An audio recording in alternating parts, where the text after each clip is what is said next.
ఆశ్చర్యకరమైన విషయం అన్నమాట. ఇది రెండో బడ్జెట్. సంవత్సరము అయింది దాదాపు కొత్త ప్రభుత్వం, కూటమి ప్రభుత్వం ఏర్పడి. అస్తమానము నెగిటివ్గా ఎందుకు అని ప్రజలు మీకు తీర్పిచ్చినారు. మేము శిరస వంచి మేమందరం కూడా స్వీకరిస్తూ ఉన్నాము. మరి మీరు పాజిటివ్ నోట్లో పోకుండా అస్తమానము నెగిటివ్ నోట్ ఎందుకు అని, అదేదో మనం పూజ మొదలుపెట్టినప్పుడు ఓం భూర్భత్సు అని ఎట్లయితే శ్లోకం మొదలు పెడతామో గత ప్రభుత్వం, ఎందుకంటే ఇంకెందుకు గత ప్రభుత్వం అయిపోయింది, ఇంకా మీరు ఉండారు 1 year అయింది. ఈరోజు లెక్క పెడితే గత ప్రభుత్వం అని 25 సార్లు ప్రసంగంలో 25 సార్లు గత ప్రభుత్వము, మరి విధ్వంసము, అరాచకము ఇటువంటివన్నీ కలిసి ఒక 10 సార్లు, అంటే 35 సార్లు. ఎందుకండి? మీకు లక్షణంగా ప్రజలు తీర్పు ఇచ్చినారు. పాజిటివ్ నోట్లో మీరు ఏ విధంగా పరిపాలన చేస్తామని చెప్పి మీరు హామీ ఇచ్చినారో, మీ వాగ్దానాలు ఏవైతే ఉన్నాయో ఆ వాగ్దానాల మేరకు మీరు హ్యాపీగా పరిపాలన చేసుకుంటూ అబ్సల్యూట్ మెజారిటీ ఉంది కదా. అపోజిషన్ స్టేటస్ అడిగితే కూడా, ఎందుకంటే ఉండేదే ఏకైక ఒకే ఒక అపోజిషన్ పార్టీ, నంబర్స్ పక్కన పెట్టి స్టేటస్ అడిగితే కూడా వద్దన్నారు మీరు. మంచిది, ఇంకా ఫుల్ ఫ్లెజ్డ్గా మీరు మంచి పాజిటివ్ నోట్లు చేయండి. ఎప్పుడు గత ప్రభుత్వం గత ప్రభుత్వం, ప్రతి పారాకు గత ప్రభుత్వం, ఎందుకండి నెగిటివ్ నోటు? అయితే ముఖ్యంగా ఏమంటే మీరు యాక్చువల్గా ఈ ఎలక్షన్ జరిగినది ఏం బేసిస్ మీద? ఒకటి, కూటమి ప్రభుత్వం ప్రధానమైన అంశం సూపర్ 6. ఎందుకంటే మీరు ఇంటింటికి తిరిగి పేపర్ పెట్టుకొని దాని ఫారం ఫిలప్ చేసి ఇంటి పేరు ఇచ్చి ఆధార్ కార్డు ఇచ్చి తీసుకొని ఇచ్చి మొబైల్ మెసేజ్లు పంపించి ఇంకోటి చేసి నీకు 15, నీకు 15, నీకు 18, నీకు 20, నీకు 15 అని లెక్కలేసి ప్రతి ఇంటికి పోయి ఒకసారి కాదు ఎన్నోసార్లు పలుసార్లు ఇంటికి పోయి నీ ఇంటికి 1,00,000 వస్తుంది, నీ ఇంటికి 2 లక్షలు వస్తుంది, నీ ఇంటికి 3 లక్షలు వస్తుంది అంటే పాపం ప్రజలు కూడా నమ్మినట్టున్నారు. ఎందుకు నమ్మినట్లున్నారంటే 2019 నుంచి 24 వరకు వైసీపీ ప్రభుత్వంలో జగన్మోహన్ రెడ్డి గారు చెప్పిన ప్రకారంగా క్యాలెండర్ పెట్టి మరి వాగ్దానం చేసిన ప్రతి ఒక్కటి, మేనిఫెస్టోలో ఉన్న వాగ్దానాలన్నీ కూడా పూర్తి చేయడం జరిగింది. బహుశా ప్రజలు అనుకోని వచ్చినేమో ఇదేదో ఉంది కదా సెట్ సిస్టమ్, ఈ సిస్టమ్ ప్రకారం వస్తాయని. ఎందుకంటే మానవుడు కూడా ఆశాజీవి కదా. అండ్ ఇంతమంది పాపం పేదరికంలో ఉండేవాళ్ళు, మధ్యతరగతి వాళ్ళు ఎంతో కొంత ఒకవేళ ఆశ పడిండొచ్చు, ఎందుకంటే పలుసార్లు మోసపోయినారు. కానీ మానవుడు ఆశాజీవి కదా, ఎన్నిసార్లు మోసపోయినా కూడా ఒక్కసారి మళ్ళా మోసపోవడం అనమాట. అంటే ఇది సహజంగా ఆలోచన ప్రకారము దీర్ఘ ఆలోచన చేసిన వాళ్ళు ఎవరు కూడా అంత సులభంగా నమ్మరు. కానీ పరిస్థితుల ప్రభావం వలన అయితే ఇక్కడ ముఖ్యమైన అంశం ఏమంటే, పేదవాడు మోసపోయేదానికి అవకాశం ఉండొచ్చు పరిస్థితులను బట్టి, కానీ మనము వాళ్ళను మోసం చేయడం కరెక్టా కాదా అనేది అది మనము పరీక్ష మనం చేసుకోవాలి మనల్ని మనం. ఏది ఏమైనా కూడా చెప్పినారు అందులో సూపర్ 6.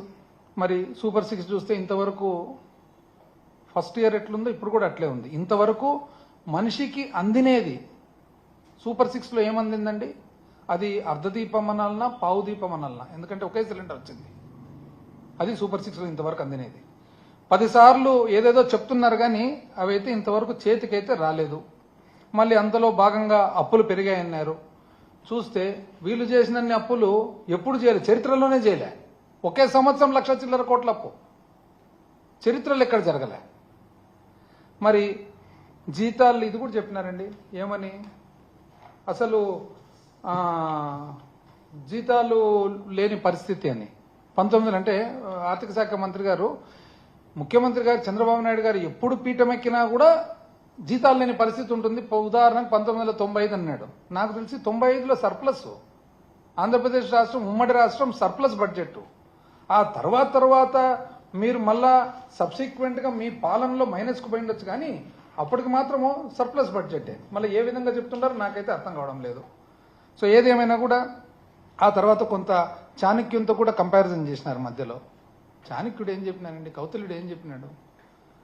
ముఖ్యంగా ఆయన చెప్పినది ప్రజల మీద ఎక్కువ పన్ను భారం వేయకూడదు, ఆ ఉన్న ఏదైతే డబ్బులు మనము పన్ను లేనిది ప్రభుత్వము పరిపాలన జరగదు. ఆ పన్ను ఏదైతే వస్తుందో దాన్ని జాగ్రత్తగా చాలా ప్రుడెంట్గా ఖర్చు పెట్టాలని అన్నారు. ఎంత మనకు శక్తి ఉందో ఆ మేరకే చేయాలి తప్ప అంతకు మించి చేయకూడదు అన్నారు. దీంట్లో నాకు తెలిసి చాణక్యుంది ఏది ఫిట్ కావడం లేదు.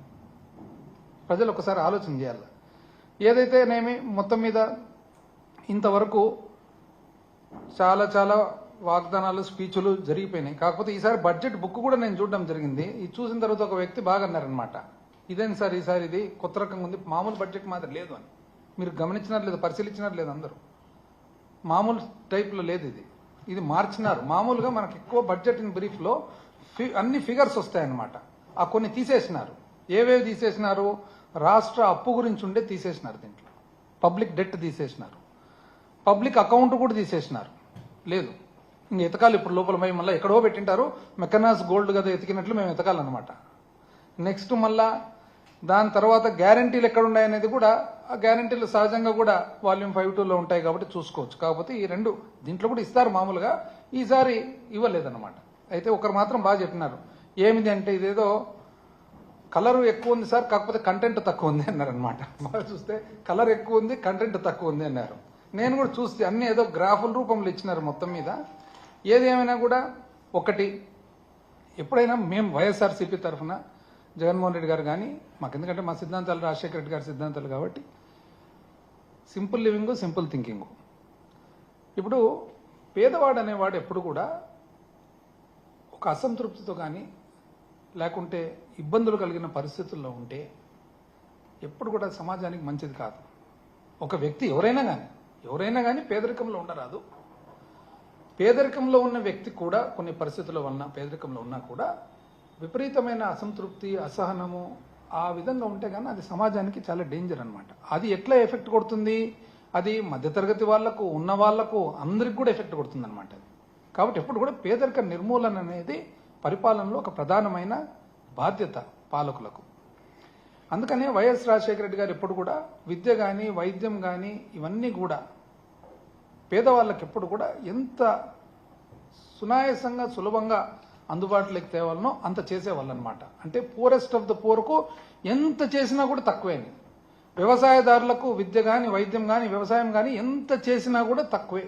కాబట్టి వీలైనంత చేయాలనేది రాజశేఖర రెడ్డి గారి సిద్ధాంతం. మేము కూడా అదే సిద్ధాంతమే ఫాలో అవుతున్నారు. అయితే కూటమి ప్రభుత్వం మీరు గమనించినట్లయితే హేళన, అసలు మేము చేసిన గత 5 సంవత్సరాల పరిపాలన హేళన, ఒక వ్యంగ్యంగా మాట్లాడడము, ఇది ఒక వెల్ఫేర్ అనడము, అసలు ఇదేదో మీరు వేస్ట్ చేస్తుంటారు ప్రజాధనం అనడము, రకరకాలుగా అన్నట్లే ఉంటుంది, అననట్లే ఉంటుంది, రాసే విధంలో రాస్తారు, చాలా ఇంటెలిజెంట్గా, చాలా నాకుతో చేస్తారనమాట. ఏది ఏమైనా కూడా మేమైతే దానికే స్టికాన్ అయిపోయి మా ఫిలాసఫీ అంతా కూడా మధ్యవర్తులు కూడా ఉండకూడదు, డైరెక్ట్గా పోవాలి అని డీబీటీ ద్వారా చేస్తే దాన్ని కూడా హేళన చేస్తారు. మీరు ఏమంటారంటే బటన్ అంటే డీబీటీ డైరెక్ట్గా మధ్యవర్తులు లేకుండా డైరెక్ట్గా బెనిఫిషరీకి పోయింది, అది మీరు హేళన చేస్తారు. ఏది ఏమైనా కూడా మీరు ఇంత క్రిటిసైజ్ చేసినారు కదా, మీరు ఆ రోజు క్రిటిసైజ్ చేసేటప్పుడు ఈ వెల్ఫేరు అని క్రిటిసైజ్ చేసేటప్పుడు మధ్యతరగతి వాళ్ళు కూడా వాళ్ళని కూడా మీరు ఇన్ఫ్లుయెన్స్ చేసినారు. ఎట్లా ఇన్ఫ్లుయెన్స్ చేసినారు? వీళ్ళు ఏదో పరిపాలనలో మొత్తము కంప్లీట్గా ఆ డబ్బులంతా కూడా ఉత్త పేదవాళ్ళకి పనిచేస్తున్నారు, ఏదో శాశ్వతమైన అభివృద్ధి కార్యక్రమాలు జరగడం లేదు, ఇంకోటి లేదు అని అన్నారు. వాళ్ళు కూడా కొంతవరకు ఇన్ఫ్లుయెన్స్ అయినట్లున్నారు. మళ్ళీ చివరకు ఎలక్షన్ వచ్చేటప్పటికి మీరు మా అంత 3 అంతలు చెప్తారు. ఇప్పుడు వాస్తవానికి మేము చెప్పలేకనా, యాక్చువల్గా అయితే జగన్మోహన్ రెడ్డి గారి మీద, వైఎస్ఆర్ కాంగ్రెస్ పార్టీ మీద అత్యంత క్రెడిబిలిటీ ఉంది, విశ్వసనీయత ఉంది. కానీ ఎందుకు అవి చెప్పలేకపోయినామంటే ఇది చేసేదానికి వీలు పడదా, వీలు పడితేనే మనం చెప్పాలి తప్ప వీలు పడనిది చెప్పకూడదనే ఒక్క భావనతో మాత్రం, నమ్మకంతో మాత్రమే ఆగిపోయినది. లేకుంటే ఇన్ని పనులు చేసినది ఇంకో 200 చెప్పేదానికి ఏం పెద్ద, నిజం చెప్పాలంటే మీరు చెప్పేదానికంటే మా క్రెడిబిలిటీనే ఎక్కువ చెప్తే నమ్మేదాన్ని. కానీ ఆ రోజు అందరూ ఏమనుకున్నారు, ఇది ఇచ్చినారు కదా, మీ అనుభవం ఉంది కదా, మీరు ఏదో చేస్తారని చెప్పి, పాపం నేను ఇంతకుముందు చెప్తే కదా మానవుడు కూడా ఆశాజీవి అని చెప్పి పాపం చేసుకున్నారనమాట.